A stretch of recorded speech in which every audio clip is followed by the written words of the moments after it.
Do Jornal Público, este é o Soundbite. Ruben Martins. E hoje neste Soundbite damos início a uma nova semana. Viva Ana Lopes. Viva Ruben. E viva Helena Pereira, como estás? Olá, viva. Hoje temos sondagem público, RTP, Antena 1, a Universidade Católica. E se as eleições fossem hoje, a Aliança Democrática voltaria a vencê-las com 33% das intenções de voto. O PS segue com 29%, o Chega, estamos a falar de 18% na estimativa de resultados eleitorais da Universidade Católica, a Iniciativa Liberal 6%, Bloco de Esquerda 4%, empatados com 3%, CDU e Livre. Já o PAN, 2%, não há mais partidos representados nesta sondagem eleitoral. No que toca à avaliação do governo, 57% dos inquiridos avalia o desempenho como razoável e apenas 18% avalia de forma negativa a prestação do governo, portanto, um governo em estado de graça. Já lá vamos também a essa avaliação. Marcelo Rebelo de Sousa sobe ligeiramente a popularidade em relação a julho, tem neste momento numa escala de 0 a 20, 10,1% e 67% das avaliações positivas. No que toca à avaliação dos líderes, Montenegro e Pedro Nuno Santos até sobem, André Ventura cai. Começo por ti, Ana Sá Lopes. Surpreendida com algum destes números que acabei de indicar? O número que mais me surpreende é, apesar de tudo, ver a AD subir, é certo, mas não ver o Chega a descer. Antes, pelo contrário, sobem relativamente à última sondagem. Tinha a convicção, aliás, depois deste debate todo do orçamento, que esta sondagem, que é feita depois de todo o debate que aconteceu durante o Orçamento de Estado, é ver que o Chega continua, a sondagem, a dar-lhe uns fantásticos 18%. E isto é perturbador. De facto, é um partido que nós ainda não percebemos muito bem, ainda não sabemos qual é o efeito destas últimas declarações de morte aos bandidos, entre aspas, só para simplificar, da última semana. Ainda não sabemos exatamente qual é o efeito. Por acaso, na sexta-feira, estava a falar com um social-democrata que me dizia que achava que conhecia muita gente que já dizia que ia abandonar o Chega. Pronto, o Chega tem alguns eleitores que eram de eleitores, aliás, a maioria parte dos eleitores do Chega eram do PSD e eram do CDS, não é? E que já achavam que se tinha ido longe demais naquelas declarações de que para atirar a matar a bandidos que fez o líder parlamentar, mais o assessor, enfim. Agora, continua a ser um peso do Chega muito importante na sociedade portuguesa. É normal que a AD suba.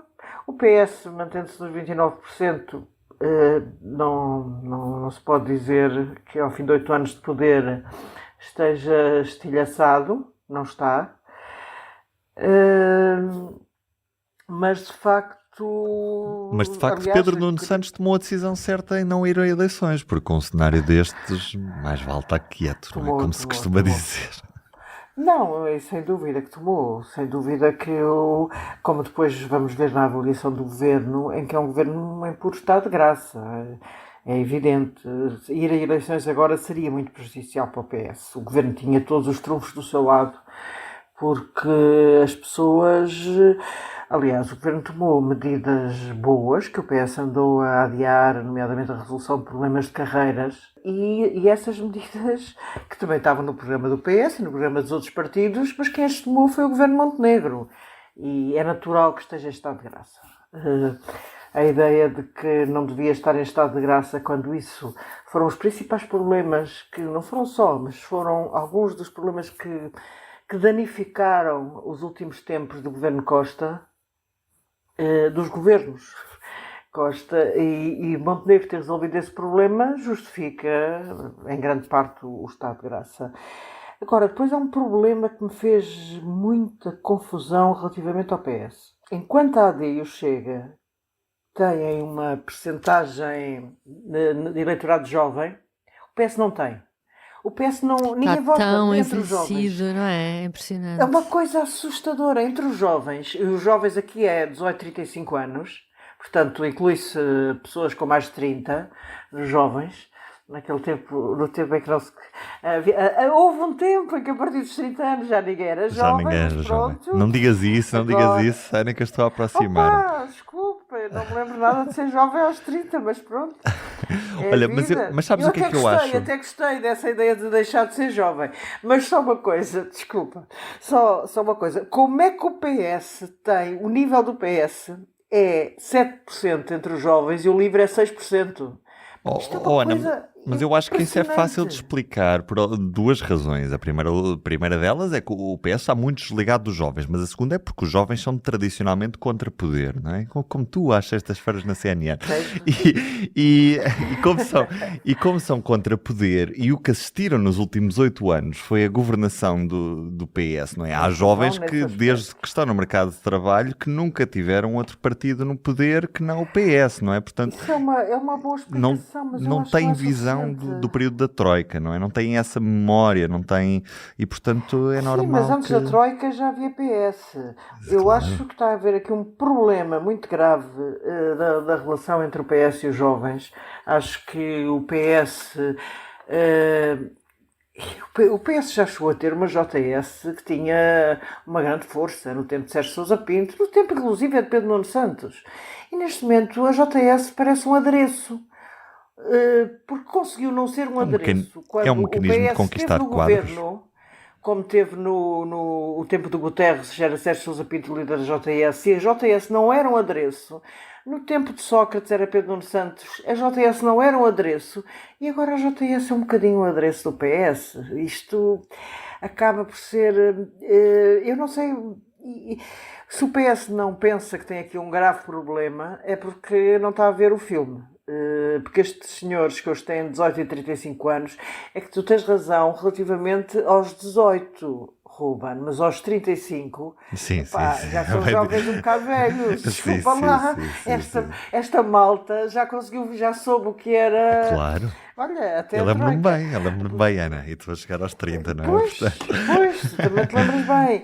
Portanto, eu acho que aqui é um problema do PS ter deixado anquilosar, e é um problema bastante grave, que acho que algumas pessoas do PS têm consciência, outras não terão. Eles, se não atacam este problema, não vão a lado nenhum. Pronto, isto agora, o PS tem que se fazer, reformular. Bem, mas já falei muito, não foi? Pronto. Vamos à Helena, Vá. que eu quero ouvi-la. Vamos à Helena. Helena, Estava a dizer que não queria Então, falar conta. nada, mas calei. não, o que é que Desculpa. destacas mais nesta sondagem, nestes números todos que aqui apresentei? Olha, destaco, por um lado, esse estado de graça do governo, porque isto é interessante, porque devagarinho, a pouco e pouco, cada vez que a nossa católica faz uma sondagem, vai diminuindo o número de pessoas, ou a percentagem de pessoas que avalia negativamente o governo. Isto é engraçado. Em maio, 24% dizia que era mau, ou muito mau. Em julho, 20%, e agora 18%. Ou seja, com o passar do tempo, cada vez há mais pessoas mais satisfeitas com o governo. E eu acho que isto o governo Eu imagino que tem não será- razões para festejar isto. Que porque não é será impressionante. difícil encontrar quem é que está satisfeito com o governo, não é? Os professores que estavam com a vida muito pendurada conseguiram, os enfermeiros, há uma série de classes profissionais, há alguns jovens também que conseguiram comprar casa, não é que as medidas sejam as melhores, mas efetivamente houve medidas e, portanto, não é difícil perceber o porquê. Mas, ao mesmo tempo, as pessoas percebem, quer dizer, não se deixaram ir na conversa do governo, na dramatização do governo sobre o orçamento. O outro dado interessante diz respeito ao Presidente da República, que Marcelo recupera popularidade, ou seja, recupera terreno positivo, porque, ao contrário do governo, cada vez que se fazia uma sondagem, Marcelo, nos últimos tempos, parecia que estava sempre cada vez mais a afundar-se, e agora emerge ligeiramente, e isso acontece numa altura, curiosamente, é que o Presidente tem estado mais tranquilo ou mais discreto, não é? É impressionante. E, portanto, significa que as pessoas valorizam alguma contenção. Algum recato. Bem, na realidade, Marcelo fica aqui com um conselho. Se calhar, cuida que as tuas palavras sejam melhores do que o silêncio. E assim veremos o que é que fará o Presidente da República no futuro. Um beijinho, até amanhã. Até amanhã. Beijinho, até amanhã.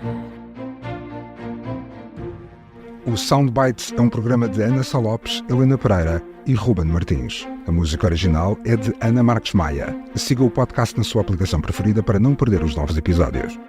O público fica no ouvido.